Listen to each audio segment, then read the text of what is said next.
केली का नाही पाहिजे, आपण केली पाहिजे नाही. आता हे भक्ती करावी यज्ञाने इतर जीव जंतूकडे आहे का? नाही. आता आपण जर एका गाढवाला म्हणलं की तू कीर्तनाला जात जा, जाईल का? एका वाघाला म्हणलं भजनाला जात जा, जाईल का? तो गेला तरी तिथले लोक राहतील का?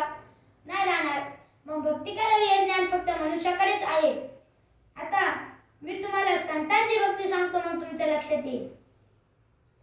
संतांची भक्ती. देवाचे लाडके भक्त नामदेवराय, त्यांचे वडील दामाशेट्टी काही कामानिमित्त बाहेर जायचं असतं.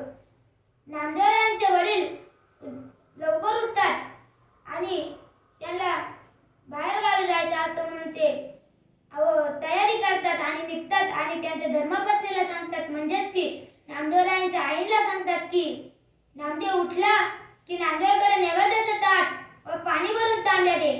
मग नामदेवराय उठले, सकाळी आंघोळ केली, देवपूजा केली आणि नामदेवरायांच्या आईंनी नामदेवांकडे नैवेद्याचं ताट आणि पाणी भरून तांब्या दिलं. नामदेवरायांनी नैवेद्याचं ताट आणि पाणी भरून तांब्या घेतला आणि देवापुढे ठेवलं. उजव्या हातात पाणी घेतलं आणि फिरवलं आणि जोराने म्हणले, वदनी कवळ घेता नाम घ्या श्री हरीचे, सजावन होते नाम घेता पुकाचे, जीवन करी जीवित्व अन्न हे पूर्ण ब्रह्म, उदन बलन नोहे जाणीचे यज्ञ कर्म. आणि मोठ्याने गजर करतात, पुंडली कवरधारी विठ्ठल श्री ज्ञानदेव तुकाराम, असा गजर करतात आणि देवाला म्हणतात देवा नैवेद्य खा. देवापुढे हट्ट दाखतात. आता हट्ट कसं जातात? आता मी तुम्हाला 3 हट्ट सांगतो. हे 3 हट्ट पूर्वच लागतात. पहिला हट्ट बालहट्ट, दुसरा स्त्री हट्ट, तिसरा राजहट्ट. पहिल्यांदा तुम्हाला मी राजहट्ट सांगतो.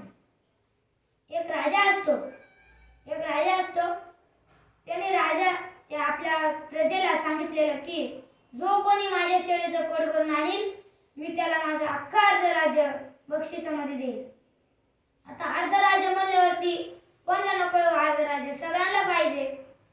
मग सर्व गेले, सर्वांनी प्रयत्न केला आणि मग एक हुशार माणूस गेला आणि म्हणला, राजा तुमची शेळी द्या, मी पोट भरून आणतो. शेळीला नेतो, शेळी पुढे पाला ठेवतो.